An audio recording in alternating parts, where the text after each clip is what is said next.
पुरस्चरण। पुरस्चरण क्या होता है? किसी भी मंत्र का एक लिमिट जप को पुरस्चरण कहते हैं। जैसे शिव जी का पंचाक्षरी मंत्र है तो उसका पुरस्चरण होता है 5 लाख जप का पुरस्चरण कहते हैं। राम मंत्र का 6 लाख, नारायण मंत्र का 8 लाख, ऐसे ही गायत्री मंत्र का 24 लाख। इसी प्रकार से जितने अक्षर का मंत्र होते हैं उतने लाख जपने को पुरस्चरण बोलते हैं।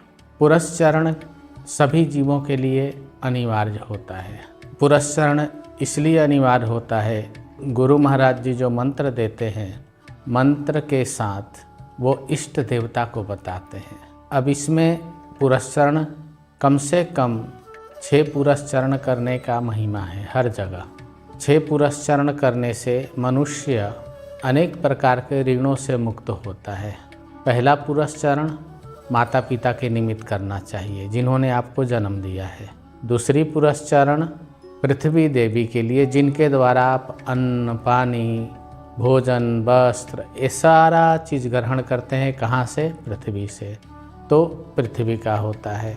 तीसरा पुरस्चरण पितरों का होता है, जिनका रक्त, नाम, गोत्र आपके साथ चल रहा है, जिन्होंने आपको ये मौका दिया है कि उनके वंश में आकर के आप अपने कर्म करिए, धर्म करिए।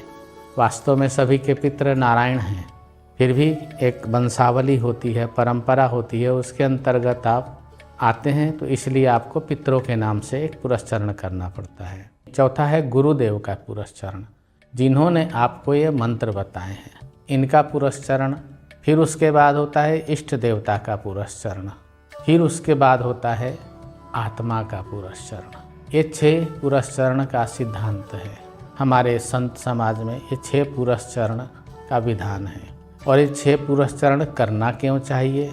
क्योंकि हम सभी इनके ऋणी होते हैं। जैसे माता पिता जन्म दिए, हम लोग उनकी सेवा करते हैं, सेवा के साथ साथ उनको जो आध्यात्मिक ऊर्जा हम नहीं दे सकते, वो पुरस्चरण के द्वारा उनको हम देते हैं कि हमने आपसे शरीर धारण किया है, इसलिए ये पुरस्चरण का भाग आपको चला। ऐसे ही उनके ऋण से मुक्त हो जाते हैं, क्योंकि माता पिता के ऋण से तो कभी कोई मुक्त नहीं हुआ, लेकिन पुरस्चरण करने से आपको रिलीफ मिल जाता है। क्योंकि ये मंत्र है, मंत्र मणिमय होते हैं, मंत्र तेजमय होते हैं, मंत्र ऊर्जा होती है।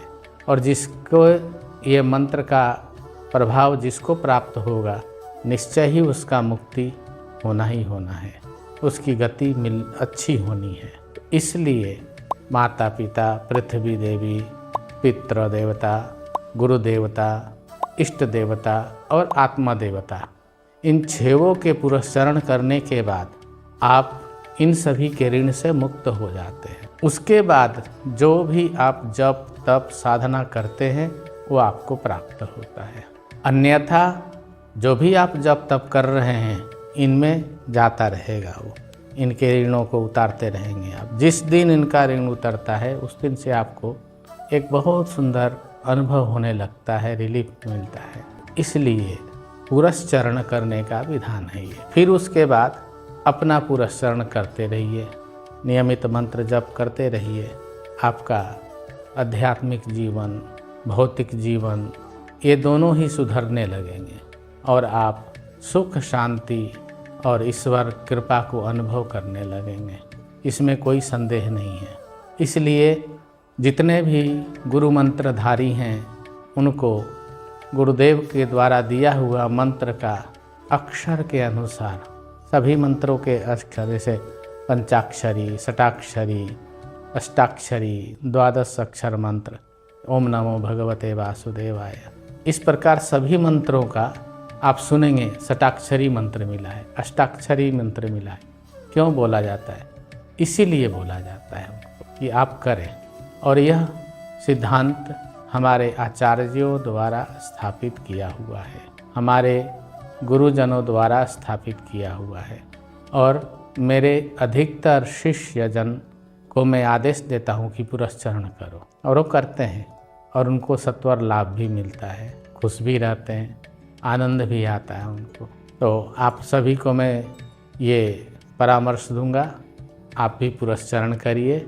अपने माता पिता, पृथ्वी ऋण, पितृ ऋण, गुरु ऋण, इष्ट ऋण और आत्मा ऋण से मुक्त हो करके आप जितना जब तप करेंगे सब आपका है।